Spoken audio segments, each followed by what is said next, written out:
در دوره آمادگی‌ها به جشن 35 سالگی استقلالیت دولتی جمهوری تاجیکستان نه تنها در شهر و نواحی بلکه در جماعت و دهات‌ها نیز صاحبکاران و ساکنان با دستگیری مقامات اجرایی و حاکمیت دولتی شهر کارهای آبادانی و سازندگی را با مرام براه مانده کوشش دارند تا جشن 35 سالگی استقلال دولتی انشاءات‌های نو را مورد استفاده قرار بدهند و کارهای آبادانی را در دهات وسعت بخشند. در این ردیف باشد خوانندگان مؤسسه تحصیلات میانه عمومی با اشتراک و غالب آمدن در آزمون و المپیادها و پیشنهاد نمودن چاره‌بینی‌های فرهنگی آمادگی خود را به این صنایع فرخنده نشان داده ایستادند. امروز ما در مؤسسه تحصیلات میانه عمومی 28 دهه سال جماعت دهاتی موقعیان تشریف آوردیم و خوانندگان این مؤسسه بخشیده به روز پرزیدنت و اجلاسی تقدیرساز جمهوری تاجیکستان برنامه جالبی را آماده نمودند. مؤسسه مذکور دارای 60 نفر آموزگار بوده. این آموزگاران در دو بست به 652 خواننده تعلیم می‌دهند. ما را پیگیری نمایید و از چاره‌بینی که خوانندگان مؤسسه مذکور آماده نمودند برخوردار بگردید. من عثمانزاده سوسن خواننده صنف هشت همه باشم. بر سر ما پرچمی رنگین است، در دلمان محبت سرزمین است. ما نورسان با علم و کار میکنیم وطنمان را باز هم زیباتر.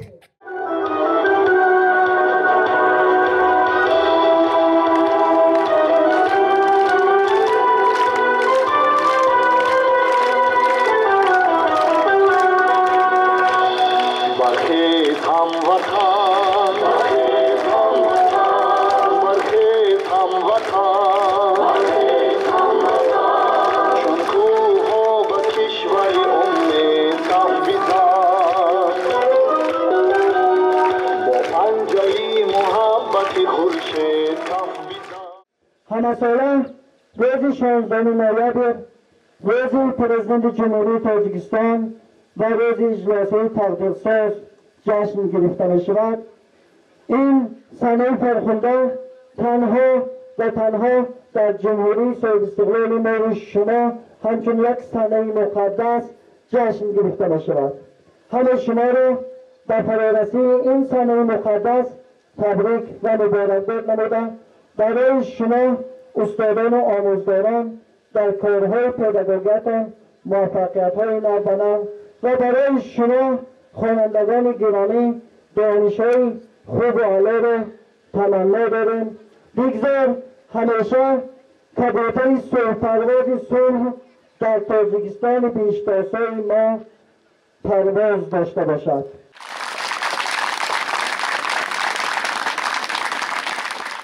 السلام ای اهلیان و صادقان این وطن، السلام ای دوستان جاویدان این وطن. با احساس افتخار و صمیمیتی به اندازه سلام و درود گرم خود را به شما بینندگان عزیز میرسانیم. امروز ما خوانندگان با روحیه بالیده و احساس افتخار ملی در این صحنه جمع آمدیم تا روز پرزیدنت جمهوری تاجیکستان و اجلاسیه تقدیرساز را با شکوه و شهامت تجلیل نماییم. این روز برای هر یک ما رمز وحدت، ثبات و پایندگی دولتداری ملی می باشد. محض در روزهای تقدیرساز اجلاسیه با راهبری فرزانه فرزند ملت محترم امامعلی رحمان راه صلح، امنیت و پیشرفت را انتخاب کرد. با همین سخنهای صمیمی چاره‌بینی ادامه خود را آغاز می نماییم. لطفاً با احساس گرم و صمیمی برنامه ادامه را قبول فرمایید. برای آغاز به سخنانی پرمضمون عاید خدمت‌ها و دستاوردهای محترم امامعلی رحمان از جانب آنا جان پاسین‌زاده میشنویم.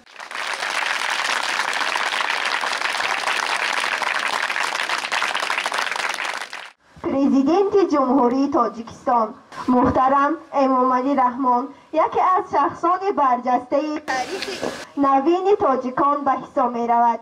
در دوره سروری این شخص مشرف تاجیکستان از دوره خیلی خوب را دست سر نمود که آنها رشد انفراساختار، تاریخ نوی بنیاد صلح و انرژتیکا، رشد انرژتیکا می باشد. پرزیدنت جمهوری تاجیکستان محترم امامعلی رحمان این دولت تاجیکستان را از یک دولت جنگ زده به دولت خیلی آباد و رشد و نمو رساند.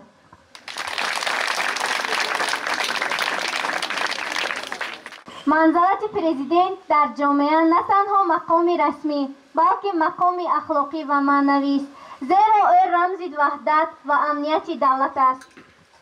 اکنون نوبت به گفتارها و اندیشه های زیبا در وصف پیشوای ملت می رسد. خوانندگان اندیشه های خود را عاید این شخصیت بزرگ بیان می کنند. محض با راهبری خردمندانه پیشوای ملت کشور ما از سالهای دشوار به دوره صلح و امنیت رسید. تاجیکستان از یک دولت جوان نواستقلال به یک مملکت باثبات تبدیل یافت. امروز ما نورسان از داشتن چنین پیشوای عاقل شکر می‌نماییم و وعده می‌دهیم که با دانش خوب و اعلی تحصیل نموده آبروی تاجیکستانی عزیز را در عرصه جهان بلند می‌برداریم. ما نورسان از سیاست خردمندانه و زحمت‌های شبانه روزی پیشوای ملت سبق گرفته اظهار سپاس و مینت‌داری خویش را بیان می‌نماییم. بگذار سایه پرزیدنت عزیزمان بر سر ملت تا ابد پاینده باشد.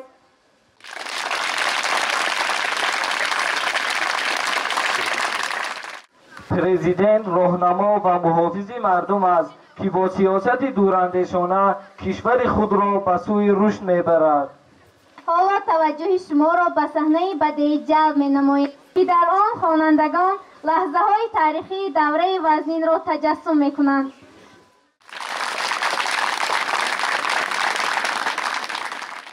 سلام اوچا جان، من آمدم. و علیکم السلام دخترم، خوش آمدی. اوچا جان، به من شادیانه دهید. چگونه شادیانه باشد؟ امروز در شورای 16 فرزانه فرزند ملت امامعلی رحمان شریپوویچ سروری جمهوری تاجیکستان را بر ذمه خود گرفت و او وعده داد که جنگ را برهم می‌دهد و همه گریزگان را به وطن برمیگرداند. چه خبری خوب، الحمدلله. خدا را شکر که چنین فرزندی فرزانده ملت صاحب سروری دولت ما را به عهده گرفت. اگر این سروری ما باشد ما میتوانیم صلح را در کشور عزیزمان ببینیم و دیگر فرزندان ما روی جنگ را نمیبینند. اوچا جان، در خانه یگان چیزی خوردنی هست؟ بله دخترم، از خانه برادر و خواهرت که نان زغاره و نیم کاسه اتاله مانده است. برای چنین خبری خوشی آورده است، رفت خور و به آینده امیدوار باش. خوب اوچا جان، من به شما گفته بودم از ناامیدی ها بسا امید است، پایان شب سیاه سفید است.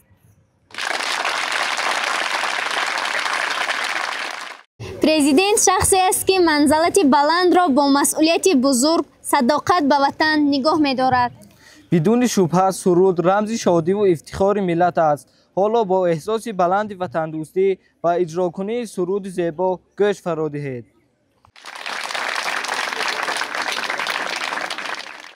جان فدا در راهی پیمان کرده است، صد بیابان را گلستان کرده است، سرزمینی پاره پاره گشته را جمع کرده تاجیکستان کرده است، سرزمینی پاره پاره گشته را جمع کرده تاجیکستان کرده است. او افتخار و نصرتی ارمان ملت است، ارمان ملت است، فرخنده بخت و همدم و سناخان ملت است، سناخان ملت است، فرخنده بخت و همدم و سناخان ملت است، سناخان ملت است. گویند مدام یار و برادر به هم شویم، بیا که به هم شویم. گویند مدام یار و برادر به هم شویم. میهن وجود ملت و او جان ملت است، او جان ملت است. میهن وجود ملت و او جان ملت است، او جان ملت است، او جان ملت است. سنخان ملت است، او جان ملت است، او جان ملت است. سنخان ملت است. پرزیدنت عزیزمان به ما می‌آموزانند که به وطن صادق باشیم و برای آینده درخشان تاجیکستان زحمت کشیم. حالا بخش نوبتی قرائت شعرها می باشد. شعرهای پرمعنای خوانندگان بیان محبت به وطن و ارجگذاری به شخصیت پیشوای معظم خواهند بود. سلام ای پیشوا مرد خداداد، بکردی از سری نو کشور آباد. همه احسن همه خوانند تحسین، به آن فرزانه مادر که تو را زاد. پی حفظ وطن از خواب ماندی، گه از دیده جای اشک راندی. به صد عزم و تلاش و زحمتی بیش، وطن را بر ره وحدت رساندی. شکر وحدت، شکر بختی پایدار، پیشوا داریم افتخار. بیملال از زحمت پیوسته اش، گل افشان است میهن چون بهار. همراهش از ذوالجلال است ما، خرمی را بهر هر کس انتظار. ما وطن داریم و وطن ما را بود، با طفیلش جاودانه دوستدار. صبح نوبت نیست به او خندریز، تاجیکستان ملک مردان بهار. با چنین پیشوایت هیچگاه خار در دنیا نگردی ای دیار. پرنور شهچراغی ای رهنمای ملت، رهجوی بخت خلقی ای رهکشای ملت.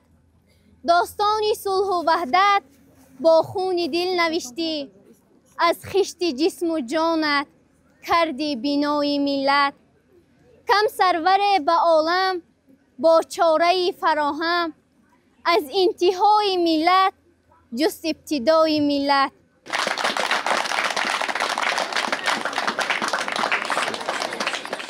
بگذار روح وطن دوستی، مهر میهن و احترام به جناب عالی در دلهای هر یکی ما استوار گردد. همه ما میدانیم که رقص ملی افادگر شادی و همبستگی خلق تاجیک است. برای انجام برنامه امروزه خوانندگان زیبای مکتب با اجرای رقص ملی روحیه ادانه جشن را باز هم بلند می‌بردارند.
هم یکدم در دهکی آن شب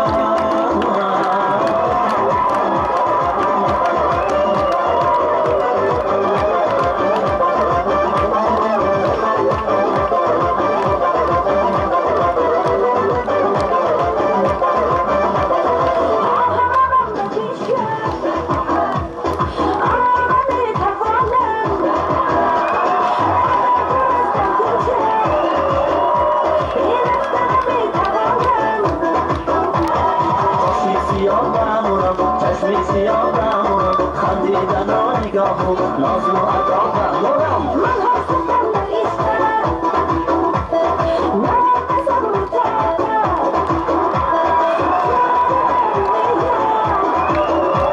عاشق شدم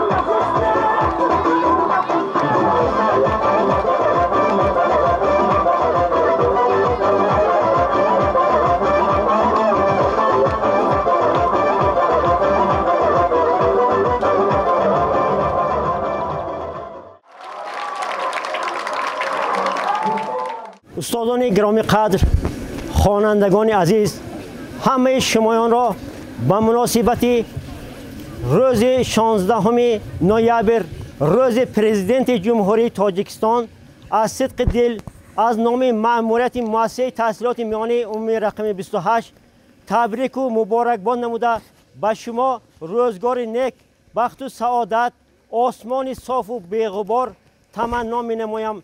بگذار همیشه در زندگی کامیاب باشید، بخت و سعادت نصیبتان گردد و همیشه در جاده دانش و انتظام نمونه عبرت باشید.